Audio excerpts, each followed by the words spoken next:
Prime Minister Philip J. Pierre reviewed the outturn for the 2024-2025 fiscal year and revealed that the island has made significant headway in getting its fiscal house in order. The Minister for Finance made a major disclosure regarding the quest to balance the budget, pare down the debt, and close the fiscal gap which widened under the strain of the Great Recession, Hurricane Thomas, and the COVID-19 pandemic. He disclosed that the island has achieved another year of a primary surplus.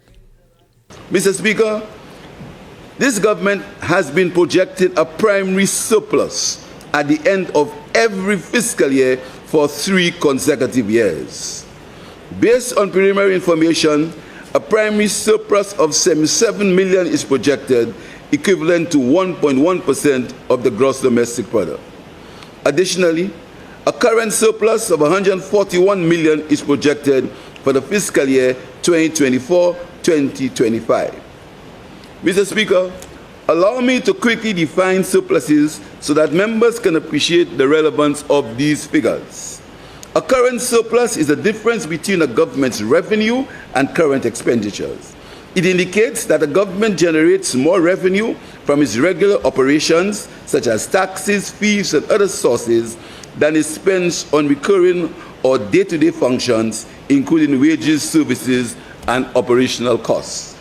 A recurrent surplus indicates that the government's ongoing revenues are sufficient to cover its regular expenditures over time. A primary surplus, on the other hand, refers to the difference between a government's total revenue and its total expenditures, excluding interest payments on public debt.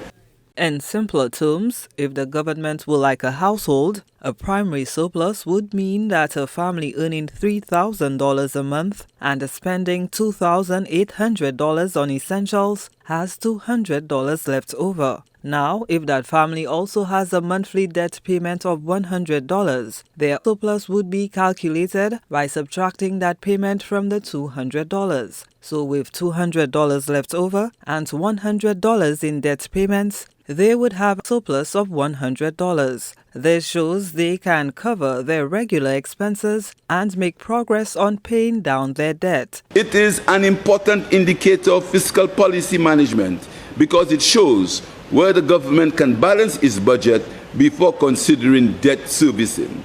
The primary surplus is a critical indicator for assessing the fiscal sustainability as it reflects the government's ability to reduce its debt over time. An overall surplus occurs when the government's total revenue exceeds its total expenditure, including interest payments on public debt. It represents a situation where the government is not only covering its current spending and capital investments, but also reducing its total debt. While the surplus covers day-to-day expenses, since Lucia, like a credit card bill, still has overall debt from years of accumulated deficits where spending outstripped earnings on revenue. Mr. Speaker, the government's prudent debt management strategy will yield better than expected results compared to the initial projections in the 2024-2025 estimates, with the overall deficit narrowing to 147.9 million from the previously projected 214 million, or $66 million less than was projected. Mr. Speaker, creditworthiness is a crucial component of our thriving economic system.